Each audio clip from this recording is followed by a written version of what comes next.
বাংলাদেশের নোয়াখালী চট্টগ্রাম আলগী বাজার। তো এইখানে আজকে পুরো দিনটি আমি কিভাবে কাটালাম আপনাদেরকে শেয়ার করব। আপনারা যারা প্রবাসে আছেন এবং চাকরিজীবী আছেন, প্লিজ আপনারা ভিডিওটা দেখবেন আর একটা শেয়ার করে দিন।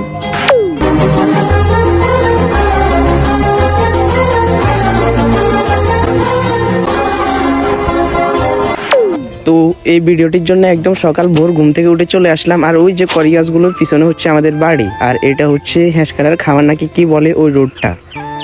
তো রাস্তার এক পাশে ধান গাছ ভর্তি আর অন্য পাশে একদম খালি। ধানও ফেঁকে গেছে, কেটে ফেলবে আর কিছুদিনের মধ্যে। শুধু দৃশ্যগুলো উপভোগ করুন।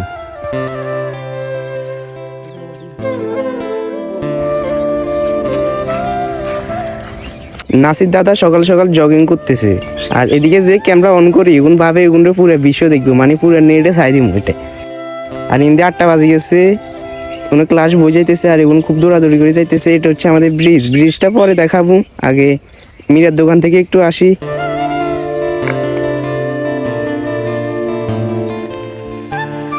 তো মীরার দোকানে এসে যে ক্যামেরাটা অন করছি তারা কি রে বলে ইনি কি করে। তো ওখানে ফরিদ ডাক্তার আসলে উনি বলছে সমস্যা নাই, ভিডিও করার কথাবার্তা বলছি। তো সবাই বলতেছি ভিডিও করো, সুন্দর করে করো যাতে। তো ওইখানে আর বেশিক্ষণ থাকলাম না, চলে আসলাম অন্যদিকে। তো নয়তো কুয়াশাটা আর পাবো না, এই কুয়াশার ভোরে ব্লগ করতে আমার থেকে ভালো লাগতেছিল। তো এখানে দেখেন ও দাদা কাজে চলে যাইতেছে, আর এটা হচ্ছে গ্রামের জাতীয় টলি। এখানে কিছু দূর আসতে একজন লোক বলতেছে কে তুমি। তো দাদাকে আমি বললাম, এমনি এমনি পরিচয় দিছি, কথাবার্তা বলছি। তো বলছে ঠিক আছে হাঁটো, ভিডিও করো, সমস্যা নেই।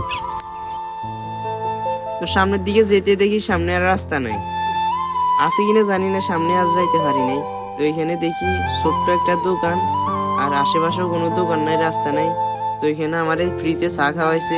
দেখেন আপনারা এই সম্মানিত ব্যক্তিটাকে চিনেন কিনা। কিছু দূর এসে দৃশ্যটা ভালো লাগতেছে, তো দৃশ্যটার একটু ভিডিও নিচ্ছি। তখন আরেকটি লোক এসে পিছন থেকে বলে, ভাইয়া এখানে কি করো। তো ওনাকেও আমার ভালো লাগছে, কিন্তু পরিচয় দিছি, উনি আমাকে চিনে না, আমিও ওনাকে চিনি না।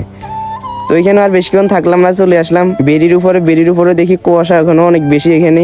আর আমি একদম নতুন এই বয়সটা দিতেছি, একদম আমার এটি নতুন ভিডিও। আর আপনারা কমেন্টে বলে যাবেন আরো কি কি দেখালে ভালো হতো, আর কি কি আমি দেখাইনি ভিডিওতে, ভিডিও আমার কেমন করা উচিত, কথাবার্তা কেমন বলতেছি, আপনারা কমেন্টে বলে যাবেন।